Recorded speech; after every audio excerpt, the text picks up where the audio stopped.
ఎంతో టేస్టీగా ఉండే పాలక్ పన్నీర్ని చూద్దాం ఈరోజు. ముందుగా బాండీలో వాటర్ యాడ్ చేసుకొని అందులో పాలకును వేసుకొని మంచిగా ఉడికించుకొని పక్కకు తీసుకోవాలి. తర్వాత అదే బాండీలో నూనె, ఎర్రగడ్డ, టమాటాలు, ఎల్లిపాయలు అన్నీ వేసి మంచిగా ఉడికించుకొని పక్కకు తీసుకోవాలి. తర్వాత అదే బాండీలోకి పన్నీర్ ముక్కల్ని యాడ్ చేసుకొని కొద్దిగా ఆయిల్ కూడా యాడ్ చేసుకొని వాటిని కూడా మంచిగా రోస్ట్ చేసుకోవాలి. తర్వాత వాటిని కూడా పక్కకు తీసి ముందుగా వేయించుకున్న పాలకుని అన్నిటినీ నీట్గా మిక్సీ పట్టుకోవాలి. తర్వాత అదే బాండీలో ఆయిల్ యాడ్ చేసి ఆవాలు, కరివేపాకు యాడ్ చేసి మనం మిక్సీ పట్టుకున్న పేస్ట్ని కూడా యాడ్ చేసుకొని నీట్గా కలుపుతూ ఉండాలి.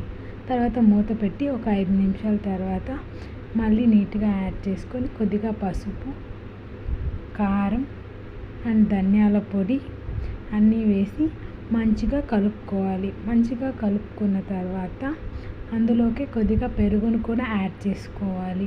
యాడ్ చేసి మళ్ళీ నీట్గా కలుపుకొని లాస్ట్లో పన్నీర్ ముక్కల్ని యాడ్ చేసుకొని మనకి కర్రీకి తగినంత నీళ్ళని పోసుకొని రుచికి తగినంత ఉప్పును వేసుకొని మంచిగా ఒక 10 నిమిషాలు ఉడికించుకోవాలి.